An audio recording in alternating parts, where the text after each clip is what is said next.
Hey guys, Rocco here. So today I have the FeiyuTech AK4500 with a Canon 1D Mark III on here. This gimbal, FeiyuTech sent it to me and I'm like, well, I was having some problems with the FeiyuTech AK2000, but they've really refined the gimbal and made it into like the best version of what it can be. And I was really surprised at all the things that they've changed about it. So it has so many new features, and I'm just going to go over a few of them in this video, and what I like about the gimbal and what I don't like about the gimbal. But yeah, let's get into that. The AK4500 has a maximum advertised payload capacity of 10 pounds. And I'm pretty sure that this 1D is not even like near 10 pounds, although it does weigh quite a lot since it's not actually a newer 1D, it's an older one, and the older bodies are much heavier than the new 1D bodies. So I put it on here, and the only way I was able to use this for like carrying it around, which this camera doesn't even do video, it's only on here for demonstration purposes, is because this gimbal, it comes with this handle on the back. And this handle is so useful to have for when you're carrying it low to the ground. It is basically saves your arms a lot of work, because holding a gimbal like this is incredibly annoying for long periods of time, especially if you're smaller like I am. So I love it. I think it's a really great feature of the gimbal. However, one slight problem is, I mean, it has a great extension handle here, but sometimes it easily just pops like that. Does that when I'm holding it.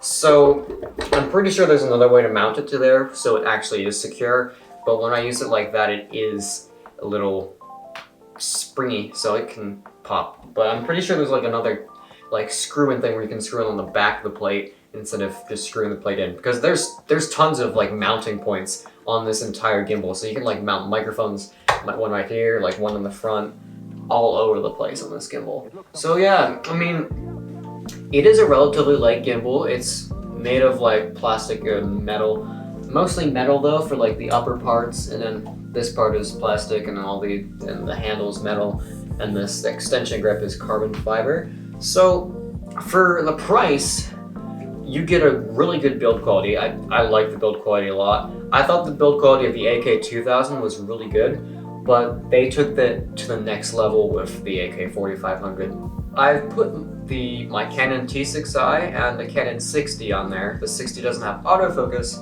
which is where I used the follow focus system. I can get it out of the box, and basically I just put it on. You just have a few little mounting points on here, and you just put it on there, and it would be extra mounting. I can't mount to the 1D because the 1D is too tall, so that might be a downside for you. But honestly, if you have the 1DX Mark II, you pay for that, and that thing has great autofocus, so there's no real reason to have the follow focus on the gimbal when you're using a camera with really good autofocus, such as the 1DX Mark II.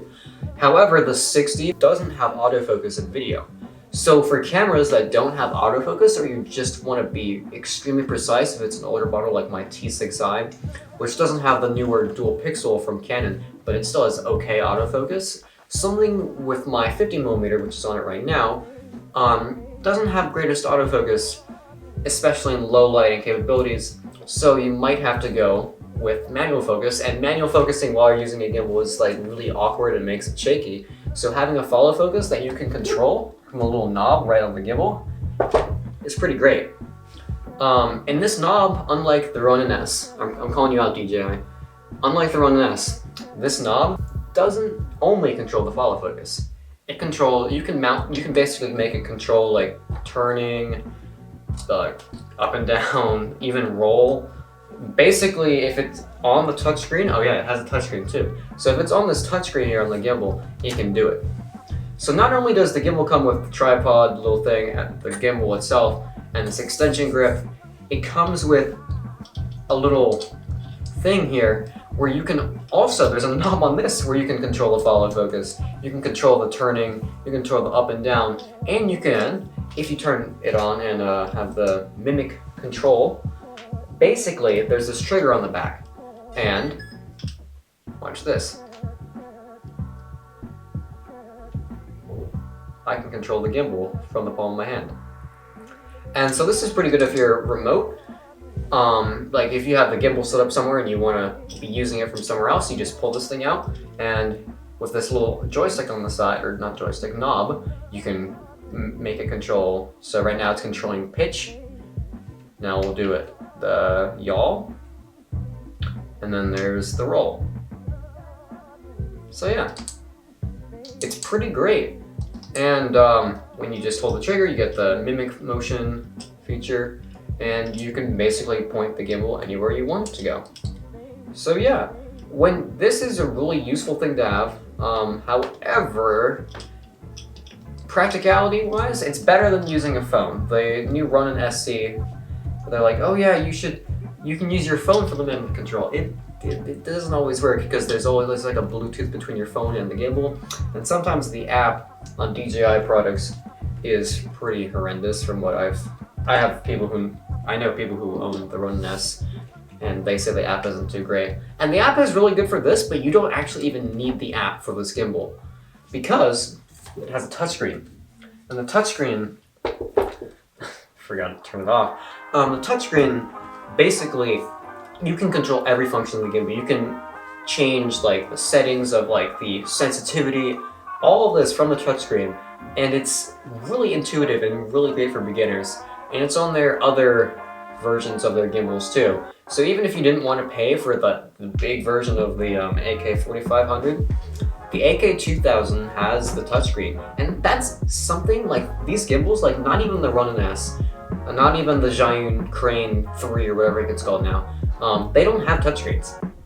It's just unmatched for the price. Like the features, sure it has a lot of bells and whistles, but the features are actually really practical to have. And for the money, this thing costs $750. You're actually getting $750 worth of stuff. Unlike the Ronin S, which now because of the tariffs that DJI has enforced on all their products, has gone up back to its original price of like 700 something bucks. So Ronin S, I don't know, like, I mean, importing stuff from China, of course, right now with tariffs and all that, this is from China as well, but they have, as far as I can tell, there's no price increase on their website yet. There is a dual handle grip for this, but it's like a big, like, massive cage rig, which, I mean, I don't really need that, and most people don't need that, so I think just the normal gimbal setup works for me. So let's just talk about the improvements of this gimbal over the previous versions of the gimbal. So beforehand, the most powerful gimbal you could buy from FeiyuTech was the AK4000. The AK4000 had a lot of problems with the motors. The motors were meant to be really strong. They were really strong, but the software and just the way the motors worked, they were having vibrations and all this stuff. Tons of other YouTube creators have noted that the gimbal had lots of problems with the motors and stuff. And it just wasn't all around too great, but they listened to FeiyuTech, they listened to our feedback from all the people they sent out the gimbals to review, and they basically put all the features that were missing, and they fixed all the problems with this gimbal. So the FeiyuTech AK2000 wasn't a very good gimbal because it lacked a dead angle. When I first reviewed it, I'm like, yeah, it's a great gimbal, but I just feel like there's something missing.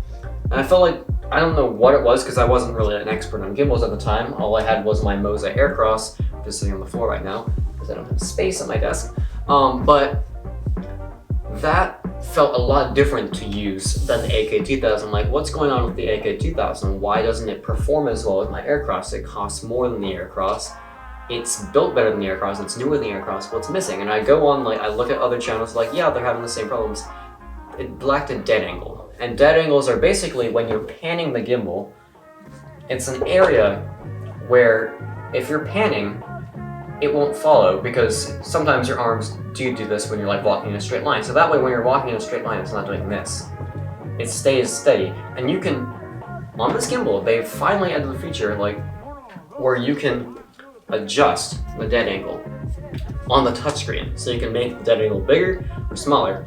So everything is customizable. There's several different modes, and there's presets, and then you can create your own custom mode, all on the gimbal. You don't have to go onto your phone and use a app, which I mean, it's a good app, but it's just, I don't really need it. I haven't even connected the gimbal to the app because it's just that good. Like, that's what you get. That's what you should be getting for $750. A gimbal that does everything without any compromises. And this thing has pretty much no compromises. However, there are a few things that I think are a little weird about the gimbal, so I'm gonna go over those now. I felt like, oh yeah, they have these new things on the gimbal where you can basically lock each little function for the thing for while balancing it. And balancing it is a lot quicker now because you can just lock one. So now it's firm. But the problem is if you shake it a little, like, boom, this just came unlocked. So I don't know if it's just a problem with mine or if mine got banged up or something on the way here from wherever it was shipped from. It was banging up. So basically the locks don't always stay locked on mine. However, I mean, so long as you just lock it for like balancing it or stuff or keeping it in your bag, it should be fine. It does quite well. I mean, the locks are a really practical thing to have. It's important to have the locks. Because other gimbals, when you're carrying around, it's just flopping around, especially like right now since it's turned off. See, it just, you know, kind of does that. But if you just lock it, that, another lock like that, and another lock like that, and you're done. It's stuck. So my problem with the locks is sometimes they come undone. Next little problem I have with this gimbal is when you're balancing it, the adjustment area is a little too stiff. So it's hard to get the precise balance because it slides easily on like the first part of the little mounting area, and then the middle part of the mounting area, like for this thing, it was so stiff I would have to pull really hard just to move it, and it would just jerk off to the side. So it didn't really stay. It wasn't easy to balance for just this part. And that was the problem with the AK2000. I think it's just because it's too tight in here. If they could just make it loosen a bit, and I'm sure over time it will loosen up.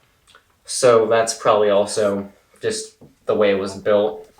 The follow focus doesn't always like stay like attached to the little ribbon you put on the camera for the focusing. Oh, it just unlocked again, see? It unlocked. So, like, yeah, I think I just might have hit it too hard or whatever. So that might be a little problem. But follow focus can like fall off. It doesn't like actually fall off the gimbal, but it just doesn't stay on the gears. So when you're using the follow focus, it just kind of like drives up against it, not actually turning the wheel, which is a problem. So what I had to do was for the 60, I had to put a little rubber band to secure the follow focus to the gimbal, which I mean isn't that big of a compromise. It's just that I think most gimbals have that problem with the follow focus not staying on. So it is what it is, but I feel like it could be better. But other than that, honestly, nothing really that bad about this gimbal. It's great. I took it with me to Syracuse, got some great stuff up there with that. I'll show you. I'm sure you've been seeing footage throughout this video, but it's really stable. It gets the job done. However, it is a little heavy. So if you're smaller like me and you have big cameras, well, go to the gym or just use this. Just like do workouts, you know. And yeah, you'll be like, ooh, in no time. So yeah, for what I use. My T6i goes on here really well. It can hold basically any camera. So you can't go wrong with this gimbal. It's really great, touchscreen, easy to use, all around great gimbal. Big thanks to FeiyuTech for sending it to me because I was like, well, I don't know if FeiyuTech really kind of had some problems with the AK2000, but they listened. So it's good that they listen to their customers. It shows that they care, and they made a gimbal that's really impressive. So yeah. Let me know what your thoughts are on this gimbal if you have it yourself, or if you have any other suggestions for things that I should do with this gimbal. Like if you want to see a montage, like a full-on montage, let me know. Feel free to subscribe to the channel and be sure to drop a like on the video. It'd be much appreciated. I'm Rocco. I'll see you in the next video.